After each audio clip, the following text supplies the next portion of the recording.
Сега ще видим дали ще направя оплашна физиономия във въздух.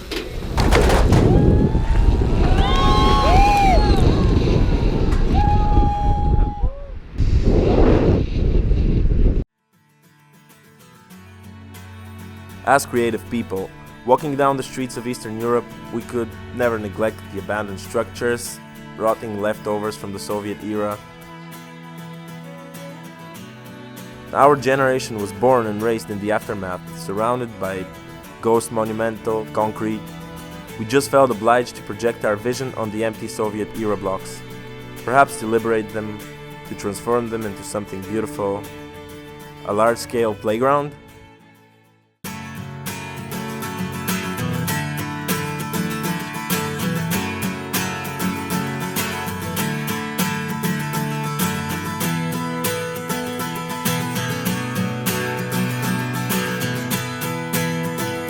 Calculating the trajectory and the system of ropes was a challenge.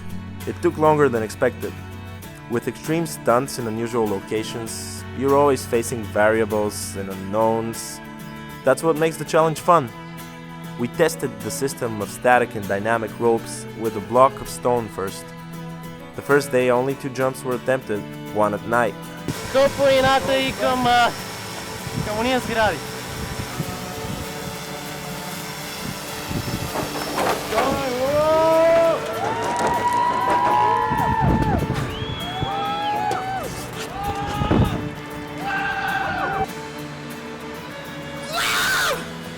The rigging setup was complete the following day.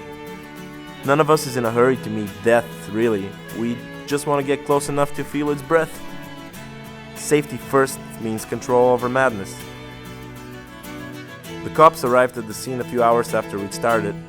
They wanted the organizers responsible to come down. I remember saying over the megaphone, "I'll be right there," right before jumping off the building. Само да ви обясня за това, значи.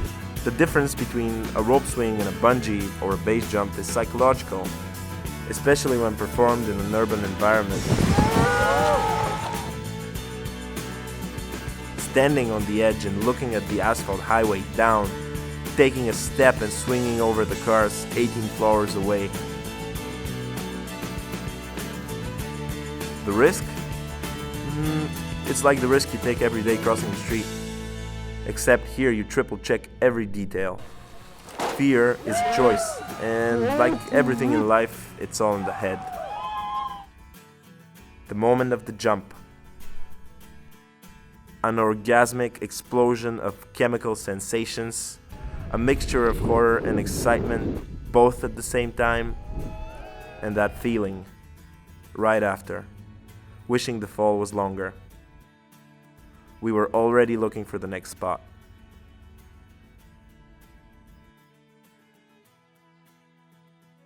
Снимам претенеш. Ама чакай по-наляво. Или така. Аре!